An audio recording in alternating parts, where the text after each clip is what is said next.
This is Mitch Holder. I'm at Wildwood Guitars in Colorado, and I'd like to talk about something that occurred to me years ago in my playing that really helped me out a lot, and that's pulling triads out of existing chords. And I'll tell you, one of the first times where I looked at this was a jazz chord. I guess you'd call it a jazz chord. It's a C6-9 with a sharp 11. And it sounds like this. And when I encountered a chord like that, I couldn't figure out in a solo how I can play against that chord. What can I play in that chord? And what I finally figured out when I looked at it, and for those of you who may not know what a 6-9 sharp 11 means, we basically have a root, C, and in this voicing we have a third. I have the fifth in the low note. I got a G. I'm playing with my second finger, so I'm playing the C and the G with my second finger.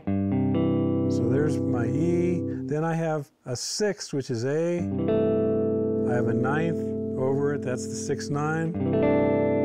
Okay. A sharp 11 is the same as a flat 5. In the case of C, the fifth of C is G. I'm going to flat it, and it's G flat. If I say an augmented 11, it's an F sharp. So however you choose to look at that. Okay, so when I was thinking originally, I'm thinking bottom up, you know, like a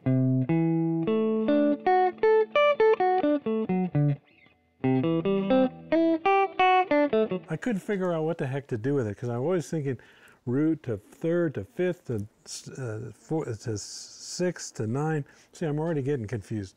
So what I finally deduced was I've got two triads in this voicing right here.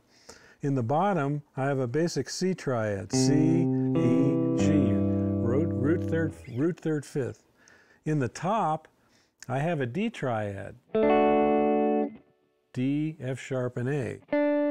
It sounds like a horn.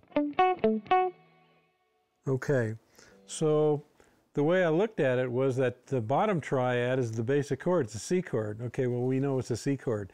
The top note, the top triad was the important one. That's the color notes, because I'm playing the 6th, the 9th, and the augmented 11 or flat 5. And that's a D triad. So when I play this chord,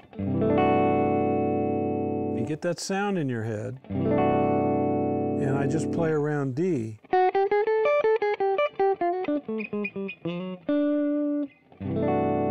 I can play all day long. I'm not even thinking about C. I can incorporate the C triad if I want.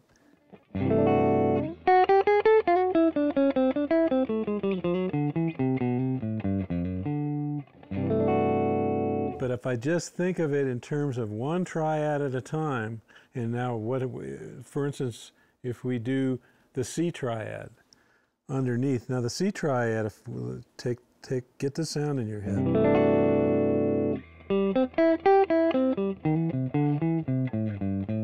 That'll work, but it's not as colorful as the other one, is it? Because the D triad are all the color notes. That's what's giving it a lot of life. So I'm going to tend to stay around that D triad.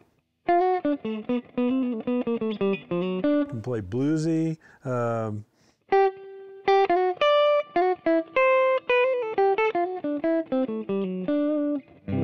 All works there. So it really simplifies how I'm looking at the chord and the notes that I'm coming with in the solo. Okay, so another example of that, a chord I use a lot, it's a G major 9. And it's a stretch for some people, but you know, if you work on it, you can get it. The thing that I notice on this chord, and this is what I do, I don't sit and figure it out, is that I will extrapolate a triad. And what I'll do, if I lift up my first finger and look at this, here's what I got. D, F sharp, A, another D triad, right? So if I play that chord, play the same thing I just played on that C6-9.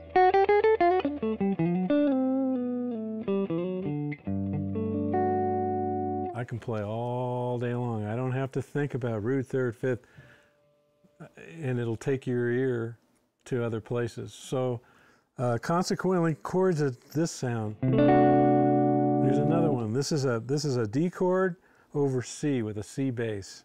You could say it's a D7 with a seventh in the bass. How do you play over that? Well, it's a D.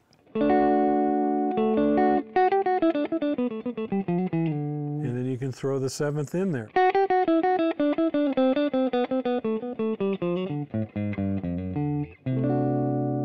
You'll find all kinds of things. So it really, for me, completely simplified how I was going to find the notes for a solo.